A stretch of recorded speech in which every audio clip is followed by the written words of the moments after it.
welcome to the Mockingcast, the podcast of Mockingbird Ministries. I'm Sarah Condon, your host. In just a few moments, I'll be joined by my co-host, RJ Heyman and David Zoll. We come to you every other Friday to explore a few of the places where we currently see grace playing out in unexpected and compelling ways. Glad to have you with us. Praise the Lord. Praise the Lord. Happy Halloween to the two of you. I've seen pictures of what transpired in Houston this past week, but how did it go for you with your little ones? Oh, it was awesome. We did Halloween twice because we live in a really intense neighborhood that has a lot of people that I think have a lot of time on their hands. I mean, I love them, but they seem to have a lot of time on their hands because they were worried our children wouldn't be able to do Halloween on Halloween because of the weather. So we did a mini Halloween the day before, and then we still did Halloween on Halloween. And because I don't want my children to be traumatized by their childhoods more than I can already help, when people started showing up to get candy on Halloween, I was like, we have to do this again. So yeah, we are done with Halloween. What about you, RJ? You guys have done some incredible family shots in the past. Did you get one this year? We did not. This was, without question, our worst Halloween ever. Oh, no. I know, it was bad. I mean, number one, because there was a legit monsoon that came through Houston on Halloween, such that, like, my wife wasn't even really sure she could make it home from school. Like, she had to take back roads because people's cars were getting flooded, like that type of thing. Sort of like, not exactly, nothing like Harvey, but, you know, it was bad. And then it took me an hour to get home. And then when we got home, our two teenage boys had like so much homework to do that they're like, yeah, we were supposed to go to a friend's house for a party. And they were like, we don't think we can go. And then, so we basically just stayed home and handed out candy. Although Marshall had a good time. He really, our 2-year-old enjoyed opening the door and going, Happy Halloween. And then, you know, putting candy into people's baskets. So I think he had a good Halloween. The rest of us, not so much. We do have a family picture because we did an 80s themed joint birthday party with a friend a couple of weeks ago. But that's not appropriate to post because I'm wearing shorts. So shorts that would have been appropriate in the 80s, but are not appropriate for Facebook. Not appropriate now. Of the So 21st it's true century. of a lot of things from the 80s. Yeah. It is. So we Was do okay have the then. picture, and I'll yes, it will not be posted. We can circulate it privately, though. We can. Yes, that's right. That's right. And then you can blackmail me with it in the future. Yeah. Oh, just add it to the pile. Pile. Perfect. Well, speaking of getting blackmailed and shamed, the first thing you sent us, RJ, and it sounds like, Sarah, you'd heard about it too. I think we'd mentioned it in passing one time or somewhere on the podcast, but talking about China's new social credit system. There was All Things Considered reported on this, Stacey Vanek Smith, about how the Chinese government is piloting something known as the social credit system. Like the credit scoring system we have in the U.S., China's scores use financial information, but China's system also considers information like what you buy and how you treat your neighbors. If you fail to pay your debts, you might find yourself on a sort of blacklist, and then they actually talked to one of the people. This is a man who is a sort of a former coal miner named Lao Duan, who's 42, lives in Shaanxi province in China. And one day he goes online to book a high-speed train ticket to Beijing. He puts down his name and payment, but right away the page pops up saying he could not complete the purchase. It said this person is on the untrustworthy list from the court. One thing that comes along with the blacklist, this untrustworthy list, is that you are barred from high-end consumption, which means that you cannot take a speed train, you cannot fly either. But then later, when Lao Duan is driving through the center of town, he discovers another aspect of being blacklisted. On one of the electronic billboards by the side of the road, he sees his face.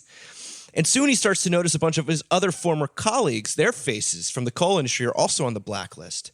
So he starts calling them, saying, hey, I'm on the list too. He started getting people together, meeting up for dinner. He says these are the only people that he can really be relaxed around. Because actually in society, the widespread attitude towards us, he says, is very resistant. People will think, why are you here being happy? Why do you still have time to be happy? Why do you not go out and make money to pay back your loan? And then they talked to some lawyers in China who say that by all accounts, getting off the blacklist, even if you've paid your debts, it's technically possible, but it just never seems to happen. It sounds like a 1984 kind of thing. Then they finish by saying, as for La Duan, he says he will keep paying off his debt. He has to believe there's a way off this list. Oh, my goodness. I mean, talk Brutal. about a sermon illustration brought to life in the Yeah. most brutal and kind of sad ways. But I love the collective of blacklisted coal miners getting together and that being the only place where you can I do relax, which is sort of too. this Sinners Anonymous vibe. Yeah. Yeah, what do you guys think? That actually stood out to me more than anything was like that I loved that he did that. I mean, I think there are a lot of people who will sort of suffer alone and that he like wanted like a cohort of sufferers and that they can all be together in that is pretty remarkable. And hopefully pretty church-like. But I kept thinking of, do you guys watch Black Mirror? So Josh, my husband, he's like obsessed. I shouldn't say he loves this whole Chinese credit system thing. He's obsessed with it. Like he heard about it on maybe Planet Money, one of the other podcasts he listens to. And the woman referenced the Black Mirror episode where this is put into place. And you sort of walk around with your phone and you're constantly like grading everyone around you, like giving them stars, which, it feels like we're close to, right? If you take an Uber and you order your groceries online, you've done that twice in one day. But the Black Mirror episode is like this. And it's such a disturbing episode to watch because of course that show they push things to like its fullest limit, and there's this moment where she's practicing laughing. The protagonist is practicing laughing in the mirror so that she can be more likable when she's interacting with people. And she's one of those people that God has blessed or cursed with a really high-pitched, painful to listen to laugh. And it is so deeply sad to watch her trying to like make it better in the mirror. That's... So like you hear about this like actually being implemented, and it's inescapable. It also, the Planet Money thing went into how this is creating a bigger disparity between the haves and the have-nots. I mean, it also plays into a lot of stuff. And for me as a Southerner about how, Black folks were kind of kept down for longer periods of time because there would be this like way, that they would be, sort of, I don't know if it's too much Southern history, but the company store, you would sort of be tied into the company store and you would always be in debt to the company store and you could never get out of debt. So they always kind of owned your land. They always owned your house and they could take it away at any moment. So it does feel very new and scary, but it's also an incredibly human, sinful impulse to do this to one another. Yeah. It's just scary to see it, actually implemented. Like organized. Organized. Yeah. RJ, what about you? Yeah, I had a variety of reactions. The first one was that this just struck me as the exact reason why anyone in our country who is slightly right-leaning just can't abide anyone calling himself a democratic socialist. When they hear socialism, this is exactly what they hear, and they're like, "No, freedom. We don't want social security numbers. We don't want to register anything. We don't want any record of us anywhere because it will be used to control us," which always seems a little bit overreactive to me. And then you see it happening in China, and you're like, maybe they have a point. So that was my first thing, and then so my next reaction, interestingly, was similar to the reaction I had around all the Snowden stuff when we found out that actually the government is kind of like recording our conversations and our text messages and all that stuff. And my first reaction was, well, I'm not doing anything that bad. So if I'm not doing anything that bad, like, why should I really care? So like a little bit of self-righteousness creeping in and me wondering about this guy who's been blacklisted and like, yeah, feeling kind of sorry for him, but he does owe like $1 million. And somehow over the course of the past year, in that story, he's found a way to pay back 300,000 of it. So maybe he kind of deserves it. Totally had that thought. Maybe I'm better than he is. Maybe I would do well in this system. And then maybe all those people that have wronged me, they would get on the bad list and I would be ascendant in all of my righteousness, So I'm not going to lie. I had a little bit of a self-righteous reaction to it. And then my final thing was thinking about another Planet Money episode because Josh is clearly a very intelligent person because I also listen to that podcast. Or I should say I am because I listen to the same podcast That's that he right. does. That's right. But they did a great thing on bankruptcy about 5 years ago, which I wrote a little piece on for Mockingbird. And what an amazing thing it is that we have bankruptcy in America, because that's not something that has always existed. And it used to be, like you said, Sarah, like if you were in debt, you went to debtor's prison and you stayed there until you could pay it off. But if you weren't working, you couldn't pay it off, but no one cared, and then your kids had to pay off, your wife had to pay it off, your grandkids had to pay it off, and there was no escape. And so we have this thing in America where you can declare bankruptcy, which is basically like forgiveness. And yes, it does prevent you from like owning a house for 7 years or something like that. There are some consequences. It's not, it's not full atonement in the Christian sense, but it is somewhat Christian. And at the same time, it allows people to be free to take risks, to try new things, to not live in fear.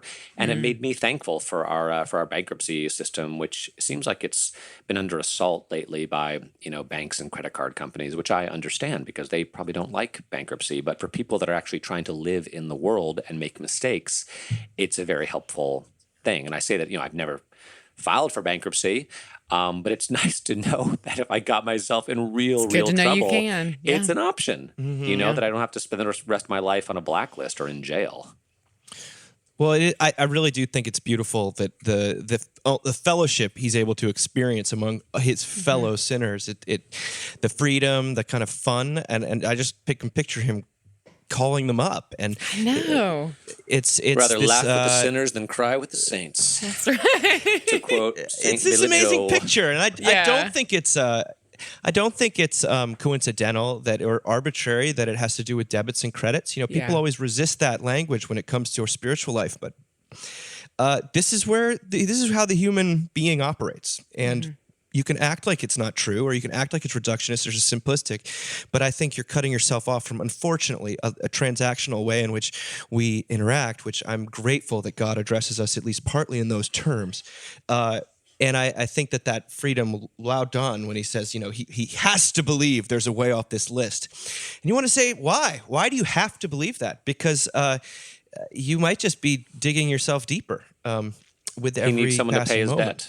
He needs someone to pay his He debt. needs someone to Yeah. pay his to debt. ransom and him. Yeah.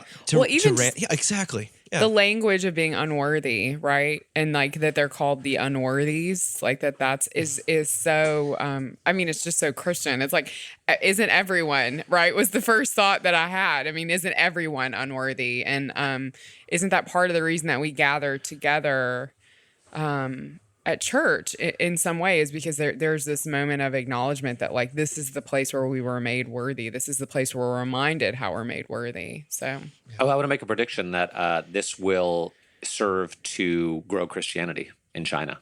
Yes. I actually Christianity is wondered already about that. exploding in China. Like they Right. say, there may be more Christians in China than any other nation on the face of the earth right Right. now. Now there are 1.2 billion Chinese, but I would not be surprised if this drove more people into churches, actually. Yeah. So, Well, there's also a profound confusion about what motivates people to actually change, and is this simply a way to stratify society, or is it a way to get those people to pay their debts? Right. Is it a way to sort of reform them?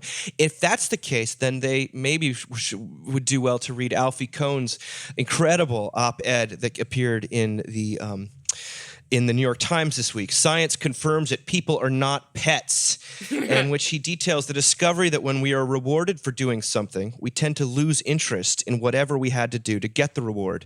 When you promise people a reward, they often perform more poorly as a result. The conclusions that rewards frequently kill both interest and excellence have only grown more solid in recent years. And Cohn's got a book about this that's just come out in a new edition. And he talks about it hasn't really stopped parents and teachers from kind of exercising sugar-coated control, where we promise rewards to kids who obey and do well. But here he goes on. He says, questions that stemmed from these basic findings. For instance, what if the reward is really large and luscious? Well, it's apt to do even more damage to your motivation, scientists have found. Are rewards destructive because they distract people from the task? Apparently not, because other distractions don't have the same negative effects. Which is worse, giving people a set reward for doing something or making it contingent on how well they do it? The latter is worse by a long shot. Give a bunch of adults or children a puzzle to solve or say a poem to write. Promise half of them a reward if they're successful, and then watch as they end up being less creative and less interested in the task than those promised nothing. The trouble doesn't lie with the type of reward, the schedule on which it's presented, or any other detail of how it's done. The problem is the outdated theory of motivation underlying the whole idea of treating people like pets. That is saying, do this and you'll get that. The best that carrots or sticks can do is change people's behavior temporarily. We're talking about the law here, everyone. They can never create a lasting commitment to an action or a value, and often have the exact opposite effect, contrary to hypothesis. That's the phrase that always comes up in these studies. Contrary to hypothesis, this is what human beings are like. They talk about school attendance. In the case of attendance, it's a lot easier and much less threatening to those in position of authority to reward students and workers for showing up than it is to reconfigure schools and workplaces so that people are more likely to want to show up. It's a very inconvenient finding for those of us with small children. Oh, yes. Yes. And yet, when it comes to, as they say, you can get the law will change someone's threat of punishment, hope of reward, can change someone's behavior for a little while. Yeah. Attendance will go up, but the second those rewards go away, they found that attendance dropped even worse rates than what it was before. You cannot change a person's heart using carrots and sticks, and the motivation is the key issue. The credit system in China may make a few things easier, but ultimately it's not going to change the heart of someone who is church attendance and to spend alcohol more than consumption will go way up. Yeah. What do you think about this, guys? Alfie Kohn. I've wanted to invite him to a Mockingbird conference forever. That'd be awesome. So I actually thought of something that happened this past week. We have a treasure box at home. And if you go above and beyond in whatever sense I have as judge deemed worthy, my favorite line from this is rewards are like punishments and they're ultimately about power. I was like, oh, so I get to judge whether or not you're worthy for the prize box. And so Annie and Neil were playing outside. Annie, who's 4, and Neil, who's 7. Annie lost Neil's bouncy ball, in the grass, and they couldn't find it. And, he came in upset. And later, Annie was especially kind to Neil, or she did something. I can't remember what it was, but I was like, you know what? You go to the treasure. That was great, Annie. Go to the treasure box. So Annie goes to the treasure box. She digs around in there for 3 minutes. She finds a bouncy ball, and then she gives it to Neil. To replace the one that she lost instead of getting something for herself. Oh, wow. Which was very powerful. I was like, wait, it was very powerful for me, but it was also I was like, it was interesting to read the thing about the word power because she kind of shifted the power in that moment, right? I was no longer the one bestowing this, oh, you get to get something in a treasure box. She took it as a moment to then give something to her brother. And because I had the thought, I was like, well, that's not how I thought that was going to go down, And when I read this piece, I was like, it probably felt better to Annie to get something and then give it to her brother whose feelings she'd hurt than to get something for herself, which is fascinating. I don't know. So I thought, power. It's a real waste of time. What a girl, that Annie Banana. Oh man, last I saw her, she's dressed as a mermaid elephant or something. Or she was a mermaid, and then she wore her brother's giraffe costume. And Annie is I'm not kidding. Annie's 6 inches taller than everyone else in her class. So the giraffe costume was complete with a high waters look. It was amazing. Anyway, neither here nor there. Rutger. I'm trying to figure out if we do this or not. Whether we, reward our children based on good behavior. Oh. I don't think we do. Did you do it when they were little though? When you had 2 little boys? Well, I'm thinking about Marshall, of course, who's 2 years old, and I don't think we do with him either. I think so our struggle right now with him is that he wants to do absolutely everything himself. He'll say, Marshall, do it 1,000 times a day. And if you do it and he wanted to do it, he'll freak out like, no, Marshall, like you open the door, Marshall, do it. You'll kind of try, so everything just takes 10 times as long as it needs to. And every so often, like you just got to go somewhere. Like actually yesterday, I was taking him to preschool and we had to cross over the parking lot and he really didn't want to do it. Okay, he just didn't want to cross the parking lot. Kind of wanted to meander and just kind of take his time and probably drive me a little bit crazy. So he's just doing his thing. So finally, I'm like, okay, this is over. I give him a count of 3. And then I pick him up by one of his arms and I just carry him across the parking lot. And he freaks out and crumples down. Marshall, do it. Marshall, do it. And I'm like, what do I do here? So I allow him to cross back over to the other side of the parking lot and then do it again himself.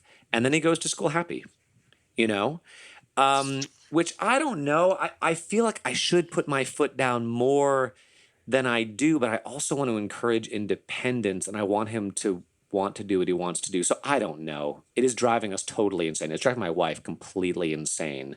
But at the same time, he does have some sense of self-empowerment. So he also has like I don't know 2 what to brothers do. that are so much older than he is. And so, I I mean, know. more than I would think a child who had like a 4-year-old or a 5-year-old sibling, he's like, wait, I want to be in it with everybody. Like, I He don't also know. uses it to control us, because he'll say he wants us to do something, then he'll do it. Then he'll like, no, don't do that, so we won't. And then he'll be like, no, do that. No, don't do that. No, do that. So it's just like I we're mean, little. That's just like he's neurotic the puppet 2-year-olds. master, and we're We call our 2-year-old sire. I mean, you were speaking. You could not be speaking my language more right now. I'm almost about to start crying. This is a little too close to home because I'm really struggling with the fact that my son is just extremely strong-willed when it comes to this kind of thing. Yeah. And I've heard we even tried the other day. We're so at our wits' end that we tried to do a timeout. And for a 2-year-old, they don't understand consequences. There's no reward punishment. It doesn't really make sense. They're All they fresh know out is of what they want, ducks. and they want it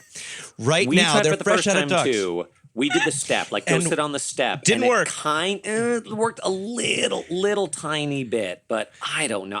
I want to give the kid freedom, and I don't want to tell him to do, and I don't want to bring the thunder. But sometimes you just got to live life. Like we can't spend 20 minutes like walking out the front door. I Except hear when you we do. with Except when we do. every fiber So- of my being. I think that it relates a little bit to the Dorothy Martin stuff we were talking about last time, though. Yeah. Are we? What about us? We're thinking of ourselves as parents. What about when we're the children? If you want to get to it to where it really hits home, this is how a lot of religious people think that if you reward of heaven, Yes. penalty of Yes. hell. This is Yes. how you motivate people towards the Christian Yes. life, and it's simply not. I mean, fear will work for a little while, but it won't. It's not enough to change a person's heart, and this is why I think what Christ talking about the motivation, the internal life, so explicitly is. One of the great things that abides with you over time, that God cares about the heart, and your motivation matters. And if you really want someone, if someone's only coming to church because they're afraid, I sometimes tell them, take a break. Yeah. And just see what happens. Yeah, I actually think the crux here is not that fear doesn't work. It's that fear is damaging. I mean, that's what we see in this research, is that it's actually damaging to us. Actually backfires. Yeah. I mean, it's and we know people. I know people in my life who have been damaged by that kind of a theology, and it does permanent damage to their relationship with the church. Like, it's deeply sad. So And we can't get away from it. And I have a personal story about this. A few months back, I was hanging out, with a member of our congregation who's very smart, very well read. He's seen a lot of stuff, like a lot of bad, disturbing stuff. And I think, and the way that he has dealt with that is basically, and he would say this to some degree, becoming a deist. That it is very difficult for him to believe in a God who intervenes in his life or the life of the world, given all that goes on down here. Because let's face it, things are pretty messed up down here, right? And so he's talking about this, and he's very intellectual, and he's being very heady, and how God hasn't intervened. And then I just sort of asked him, I said, well, I said, my prayer for you is that God would answer a prayer of yours, that you would pray something and that something would happen in your life that would be unmistakable, that you would know that he is with you, that he loves you, that he's on your side, that you'd experience his presence in an unmistakable way. So I said, what do you need? Like, what would you pray for? And he just started crying. And he cried and he said, I would pray for my family. I would pray for my my son who is bipolar and can't get his life together. I would pray for my other son who we don't have a relationship anymore. I would pray for my ex-wife, who left me. And then he said something striking. He said, and it was just a little throwaway line, but sometimes I think that God is punishing me. So even this guy who has done everything he possibly can to escape the idea of a God who intervenes can't help but feel that the pain of his life is the result of judgment for something that he's done. And so I tried to speak some hope and peace into his life and just say, that's not true. Like, God is so on your side that he came down to love you and to die for you, and to take all of your pain on himself. And I don't think that made much of a difference. But that was just striking what you said, Dave. Like, we cannot help but get away from the sense that we've done something wrong and that or that we've done something right. If things are going well, it's because I did something right. If things are going badly, it's because I did something wrong. But it's probably more often the second than the first. So. I ran the book table, which is, by the way, I can retire now because this was like the best thing I've ever done in ministry. I got to run the book table when Fleming Rutledge spoke at clergy conference. And so there was this long line of people there, and there was this clergy woman in our diocese I know who Fleming knew from years ago, who is going through a lot. And she, I was sort of told with the signing to kind of move things along, and I know this person. I was like, I'm not going to push this. I'm just going to like stand back and people can wait. And I thought, what is Fleming going to do? Like, what's about to happen? And so Fleming's like sitting at she's so beautifully appointed, right? She's got her desk and she's got her books and she's sitting there. And she stopped. She just dropped the pen. She moved the book to the side. She stood up and she reached out her hands to pray with this woman. And it was such a powerful, I don't know. It was like, oh, this is what we do. Oh, this is who we are, in the midst of someone feeling punished or like there's just no reason. Like they're trapped in like some scary story in the Bible they can't get out of. Oh, this is what we do. We call again on God. So. Yeah, I prayed with him, and there was something about his story that touched me, and I cried. Actually, I think I freaked him out a little bit. Oh. Yeah, but Well, that's beautiful, though. I mean, I don't want to say that we don't have hope in heaven, or we don't have some kind of sense of consequence. That really preaches to people who've had something terrible going on in their life, or the fact that we believe. What it was like Lao Dawn. We believe that someone has paid our debts, but the debts are real. We're not pretending that we're something we're not. But that kind of where our discussion sort of leads is to something I read by Father Stephen Freeman. We've talked about him quite a bit. He's an Orthodox priest, I think in Tennessee somewhere, and he wrote something this week. We've mentioned him a lot. It seems like there's just an enormous amount of overlap, but he also, then he'll write something about Orthodoxy that'll be like, wait, what? But anyway. We'll be like, Saint who? I don't. Huh? What? What? Theosis? But he wrote something called Existential Despair and Moral Futility. And he actually fields a couple of the hesitancy, reservations that I've heard people express about Mockingbird all the time, and I thought he did it really well. He says, a couple years back, a comment was posted on social media that described my writing as consisting of existential despair and moral futility. It was not meant with kindness. But then he goes on to explain how he thinks it's both true what they're saying, but also incomplete. And this is what he says. Our life is fragile and exists only as a precious gift. We have no existence in and of ourselves and are thus entirely thus utterly contingent beings. This rather obvious conclusion has been frequently reinforced over the course of my life and ministry. I've buried hundreds of people. Death is a fact of life. However, our culture maintains a pretense and delusion of self-existence, even imagining that we somehow invent ourselves. It is a good marketing strategy as we sell mounds of trash for people to use in their efforts at self-definition. He says, I do not despair of life and existence itself, except in the sense that it is anything other than pure gift. As such, to stand at the edge of the abyss of non-existence seems to me to be among the sanest efforts ever undertaken. We cannot possibly understand who and what we are until we also consider the fact of our death.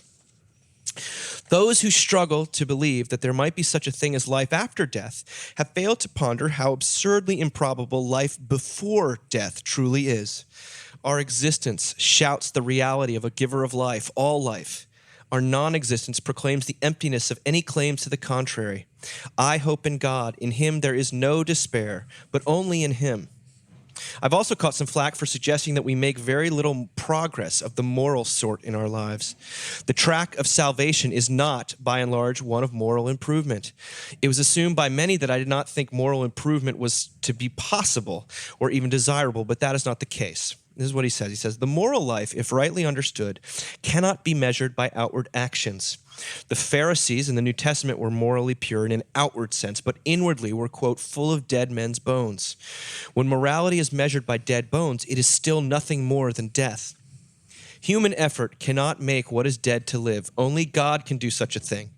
Repentance is the primary effort of our life, or the way up is the way down. The spiritual life is a paradox. The excellence of the Pharisees was met with condemnation from Christ. The emptiness of the weak and sinful was met with mercy and healing. Their acknowledged weakness made the working of the power of God effective in their lives. What passes for a, quote, moral life in our culture is little more than the successful internalization of middle-class behavior. But it is necessary, I think, to see the emptiness of our efforts, moral futility. Just as we cannot make ourselves to live, neither do we make ourselves better persons. An improved corpse is still a corpse. Our repentance is born out of the revelation of our emptiness and the futility of life apart from God. Of course, existential despair and moral futility are not my self-description. They are terms chosen by a detractor. I believe that mud not only can become a god, but that it has many times. This is the work of God who hears our cries and works within us, doing what he alone can do, just as he alone gives us the life we live and breathe at every moment. It is not despair because every moment of our present gifted existence shouts and proclaims the goodness of God, the author of being. It is not futility because with God all things are possible. But apart from him, we can do nothing. That nothing is indeed despair and futility. A little light, a little lightness to end Mic this drop. podcast. Yeah, I know. it's sort of a sermon that he's giving here. That Yeah, totally. It's Yeah. beautiful in the sense that he's Yeah. pushing. The people think that. To speak of low anthropology, to speak of that we cannot do better on our own. I had the experience this past week of teaching a class at our church about foolishness for Christ, and I was talking about the Heidelberg Disputation, which has just had its 500th anniversary.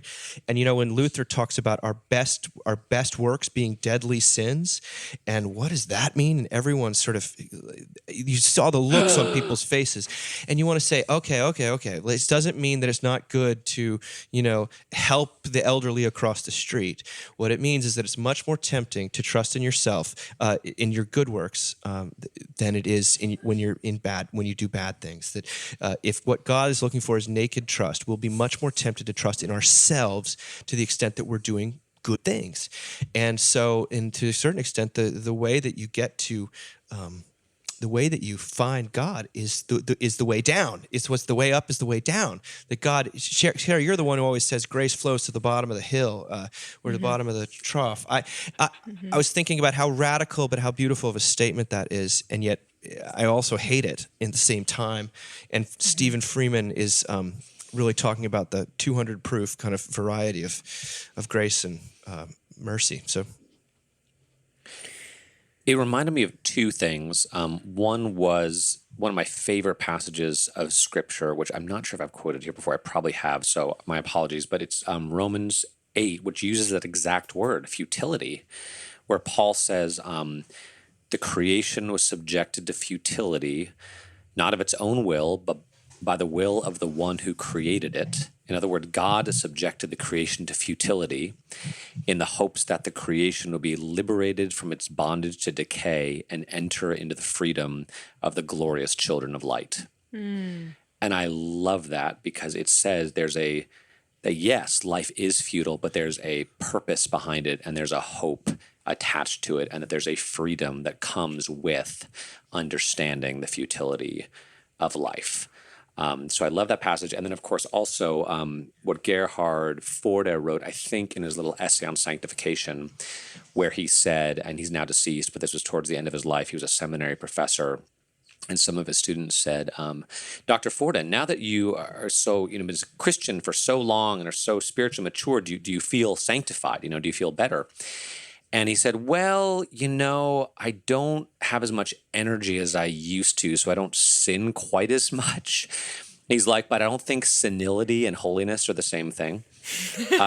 But he did, which is amazing. But he said, what I do have is more a greater sense of God's love for me as I am. And that feels a little bit like holiness. So it's not that I'm sinning less, it's that I have a greater sense of God's love for me as I am. And that fills me with joy, hope, peace, love, sort of all those fruits of the Spirit. So I love that vision of sanctification, not that we're progressing, but that we're resting in what God has done for us and his love for us. So this article is amazing, Dave. This Greek Orthodox article is incredible. Eastern Orthodox, whatever. What? Sarah, what do you think? Well, it's funny. So you sent this, and somebody who I only know through Facebook, an Episcopal priest who I've recently become friends with, had somehow found my low anthropology as my love language piece that I wrote for the website and had tagged me in it and put it up today. And I really feel like this guy and I could take our show on the road. You know what I mean? Like Donnie and Marie Osmond style. And just talk about low anthropology. You gotta grow a beard first. Him with his beard, me with my very colorful Protestant lady clothes, I loved reading this from a more Orthodox perspective. Was really interesting because it is a lot of the same stuff that we say. This actually spoke personally to me. Well, I shall say, Dave, when you were reading this, I was like, you can't cry. Why are you crying right now? Because this is when I hear this stuff, this is really where joy is for me, which is a very strange thing for some people to think about. But when I hear that that my efforts are futile and that I am loved, that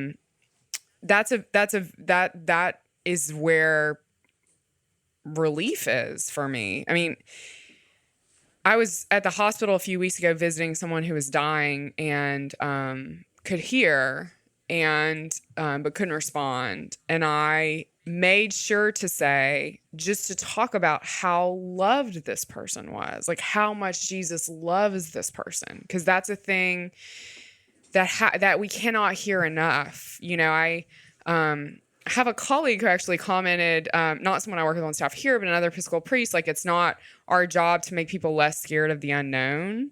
And I'm like, I know, that's right? Absolutely our job. I was like, I feel like that's my job, but maybe that's not your job. I don't know. And to step in and say, I mean, in that moment of finality, of death, that you, it's still true. Even now, it's still true. Everything you failed at and everything you couldn't do, you're still loved. You're still forgiven. It's still been done on your behalf. We cannot hear that enough.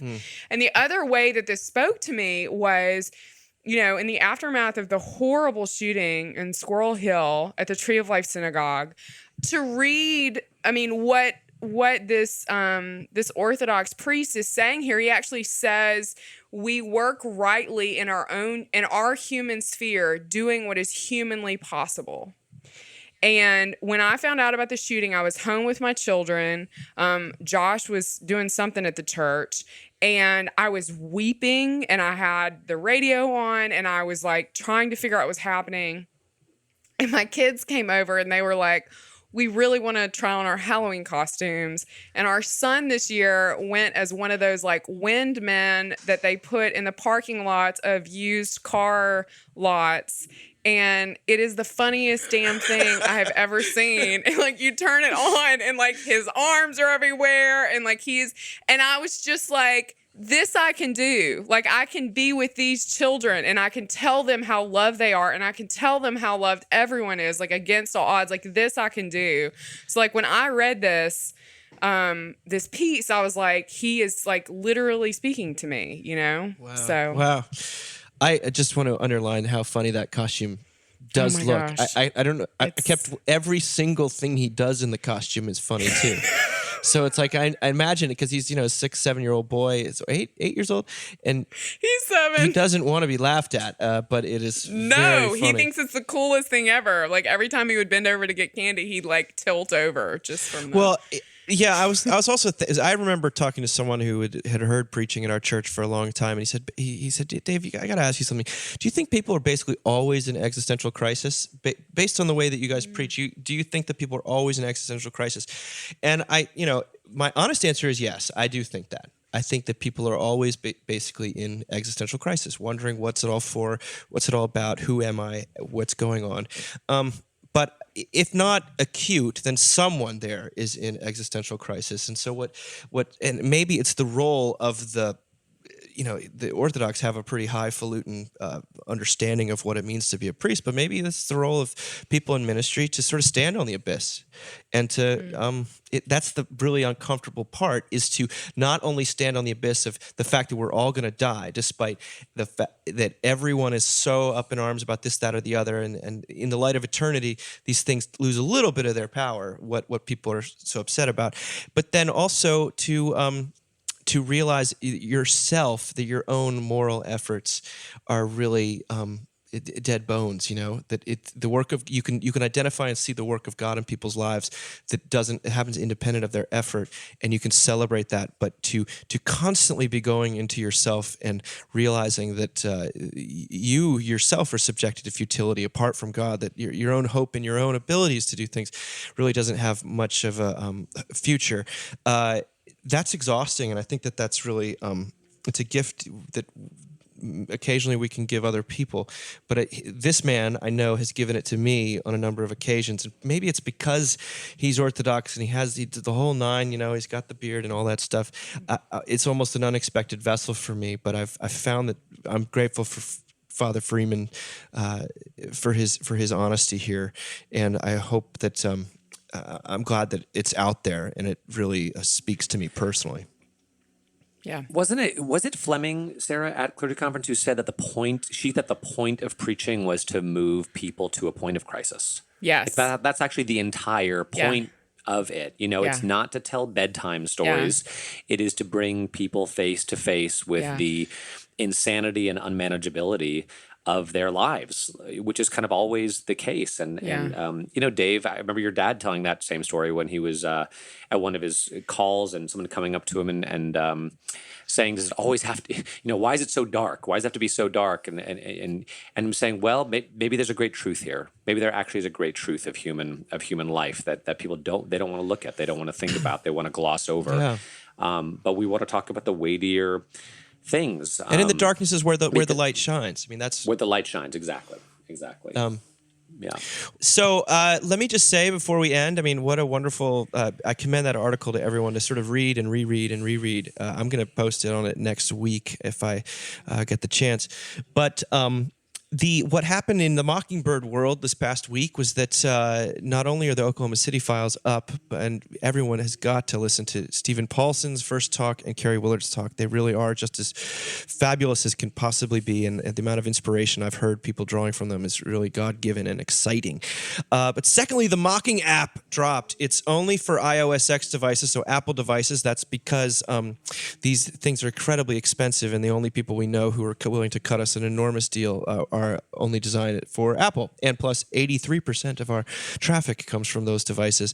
But it's free. It's on the iTunes Store. You can listen to the Mockingcast that way. You can listen to all of our other podcasts, and you can read the app and the entire Mockingbird devotionals on there. And definitely commend that to you. Tell everyone you know. and allows you to share things. But do write a review if you get a chance, because that helps more people get it. So that's all. I'm grateful to all of you for listening, and happy Halloween, and happy Reformation Day, and happy November. Happy All Saints Day. All Saints! Happy Dia de los Muertos. I mean, let's just haul them all out, guys. There's a lot going on. Happy There's a lot bearable going weather on. in Houston Day. Okay, guys. Bye-bye. Bye. Bye.